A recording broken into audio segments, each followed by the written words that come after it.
up, everybody? This is Brian. And I'm Logan, and this is Top.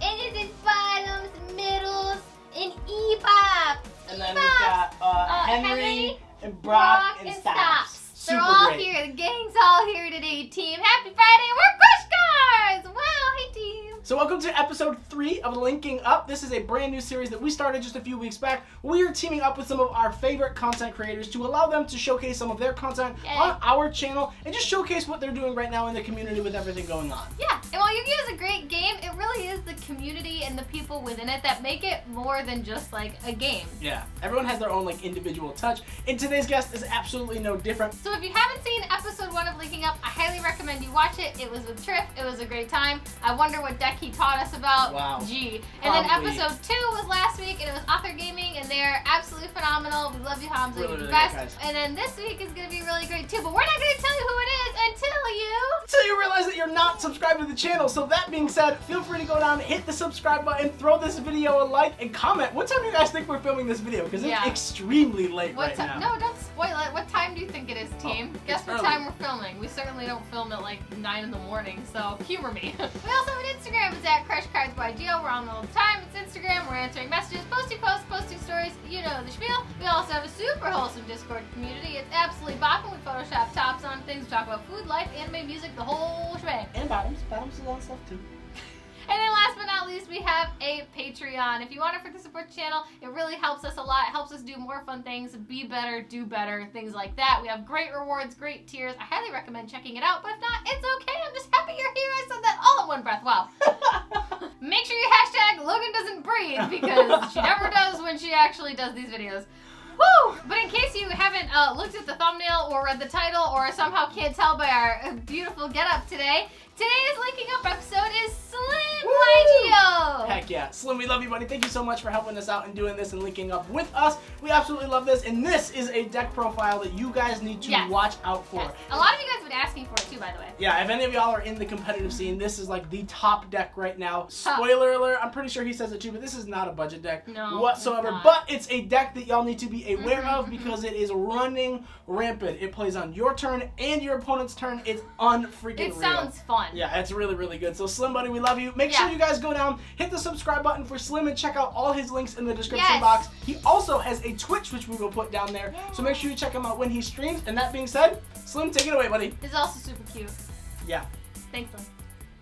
What's going on, you guys? Slim here over on Crush Cards channel for the Linking Up series, and on today's episode, you guys, I got something super competitive for you guys. I got Dogmatika Invoked, and not just any Dogmatika Invoked, the new version of Dogmatika Invoked. The card's been out for a while. We've seen their performance at LCS number 5. The list that I'm using is highly inspired by the list that made top 8. There was only one Dogmatika Invoked in top 8. The engine is really strong, but you need to improvise for the mirror match because a lot of people are playing the Dogmatika card, so we are actually foregoing Maximus in the main deck. It is in the side deck, and I will explain that. Hopefully you guys do enjoy. Hopefully you guys come over and check out my channel. I got a lot of competitive deck profiles over there, as well as just really good competitive content. Again, shout out to Brian and Logan as always for having me over there. I hope to see you guys over there. Without further ado, let's get into the deck profile. Alright, you guys, and on to the deck profile. So disclaimer before I begin, this is not, I repeat, not a budget-friendly list by any stretch of the imagination. There are a lot of expensive competitive cards in here, but I believe if you are going to play competitive Yu-Gi-Oh, whether it's IRL or online, you need to prepare for the best cards in the game. And I'm going to explain, why we do play these cards, but I got you guys the budget alternatives, because I know not everyone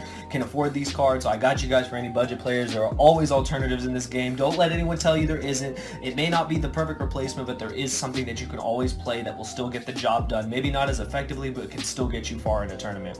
But before I begin, I will tell you guys, since we are updating the deck, we are not main decking Maximus. We have the Maximuses in our side deck. Now, I don't have a side deck built for this yet, but I can tell you right now, the Maximuses are in the side deck. I got 2 to 3 copies in the side deck. The reason is there are so many people playing Dogmatika cards, you get punished for playing Maximus in the main deck, and I think it's smarter to just side deck it and have it in your deck for decks that don't play the Dogmatika cards. So that was one thing I took away from the list that top 8'd the LCS 5, so hopefully you guys do enjoy, and I will explain the card choices as I got a lot of inspiration from that list. And hopefully you guys check that list out somewhere. It's somewhere on YouTube. You guys will find it. But on to the deck list. we've got, of course, triple Alistair. I call him the all-star. This card is just one of my favorite cards in the entire game.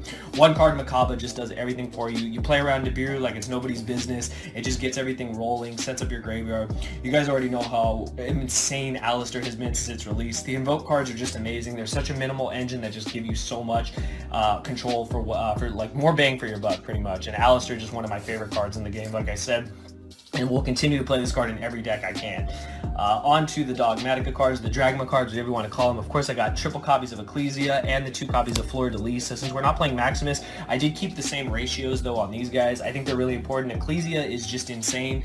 Just, you know, the beauty of these cards is they can't really be dealt with if you're playing extra deck cards. And the beauty of this is that this gives you a plus. This helps you negate. The boost from Fleur-de-Lis is what helps you OTK your opponent. Because a lot of your end boards will be Makaba with Ecclesia, the trap card. You'll set up for Fleur-de-Lis next turn, and then you basically just attack your opponent for game. Punishment is a great card because it just totally gets rid of a problematic card. You can also pop with Elder Entity, and you can clear a board and then just OTK your opponent on the next turn. So these cards are just amazing. Every list that plays Dogmatika cards pretty much plays this ratio. They might play one Fleur-de-Lis or multiple, but the cards are amazing. So I feel that they're definitely essential in this deck.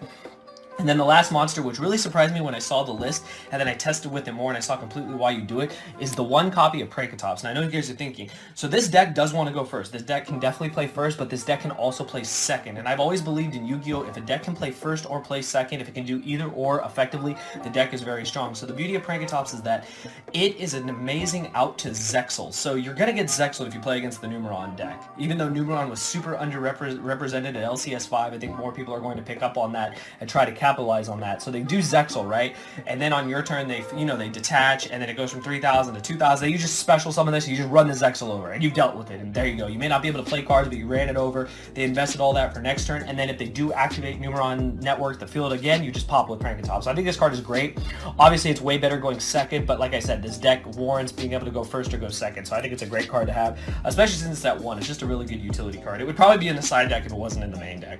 That's it for like the main monsters. Then for the hand traps, we've just got 3 copies of Ash, and we've got what I feel is the best hand trap right now is the Gamma Driver package. So Ash is standard, very generic, just can hit multiple cards in the game. You'll always find something to Ash.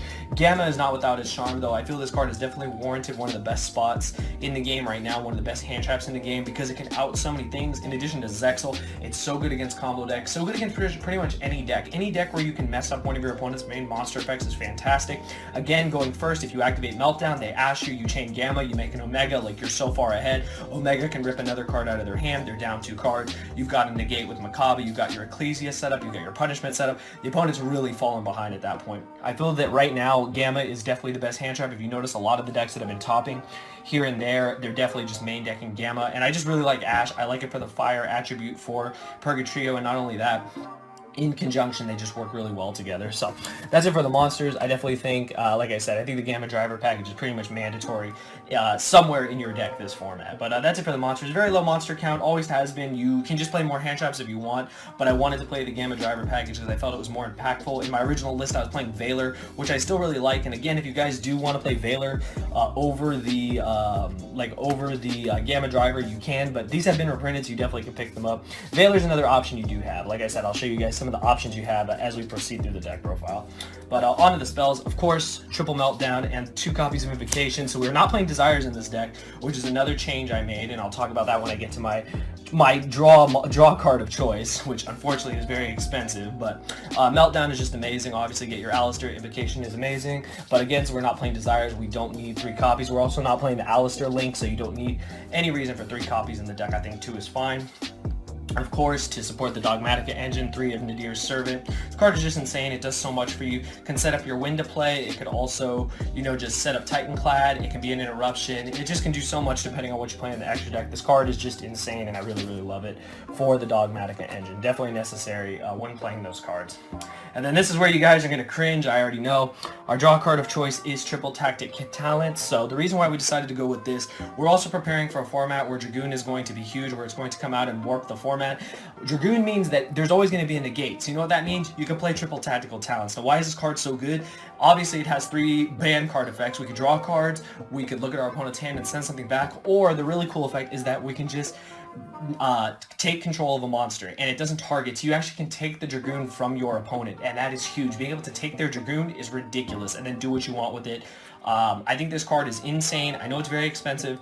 I think it's definitely warrants a spot in this deck though, and in other decks going forward. It's definitely something that you want to have access to, especially like I said with the release of Dragoon. It's going to be very important. But again, I understand it's an expensive card, so you need an alternative. My alternative was Pot of Desires. So if you are going to up your monster count like with Maximus or anything like that, you can replace the Tactic Talents with Pot of Desires, or you can play another like draw card. You can play Upstart. You can play whatever kind of other draw engine you want, but I feel Desires is definitely one of the better alternatives to, for triple tactic talents. If you can't afford it, I completely understand. It's definitely one of the best cards in the format, and you just need to have an alternative. So again, more cringe-worthy. We're also still main decking triple copies of Forbidden Droplets. Now I know, again, this is another card that, you know, is super expensive, but this card is amazing. It can just blanket a whole board. To me, it's better than Dark Ruler No More, but surprise, surprise, if you can't afford that card, you can definitely just play 3 copies of Dark Ruler No More. Granted, you won't be able to deal damage, but you will be able to negate the board. What I like about Droplets is that you can send cards from your field, which sets up your graveyard for invocation. Not only that, you just turn off the whole board, which is super important, especially when you're trying to OTK your opponent.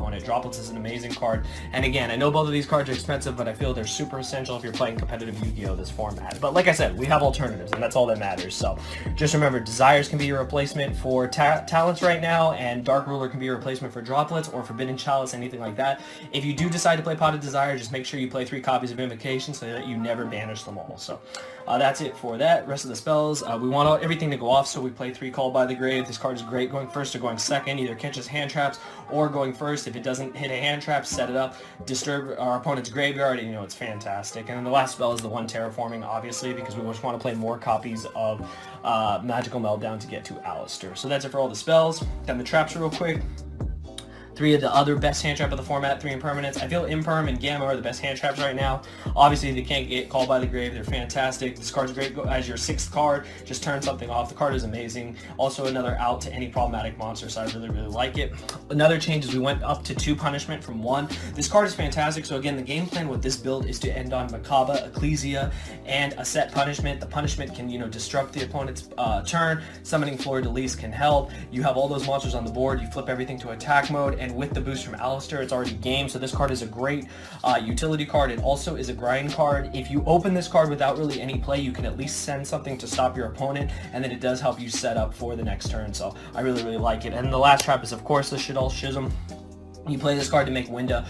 You are able to still make it in this deck. People forget that if you send Ab Cologne and you get the Schism, you don't have to discard the Schism. You just discard another card, set your graveyard up with your Dark, which can be Alistair, and your Shaddoll monster, which is Ab Cologne, and there you go. You got Winda on your opponent's turn, which is fantastic. So that is it for the main deck. It is 40 cards.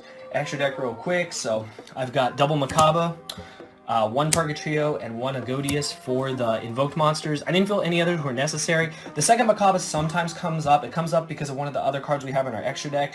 If you don't want to play 2 Macabre, you don't have to. So a lot of times if you end on Macabre trap card, you can't summon from your extra deck until the following next turn. So you actually can't even summon on your next turn after resolving the trap. So sometimes the second one doesn't come up, but I like to have the utility just in case. Purgatrio, obviously when you're trying to OTK your opponent with your fire monsters, and then Agodius, again, can banish one of our extra deck monsters and just just boost this to a bunch and then just attack for game. So this card is amazing. I really like the invoked engine in this deck, but I don't feel any other invoke monsters are necessary.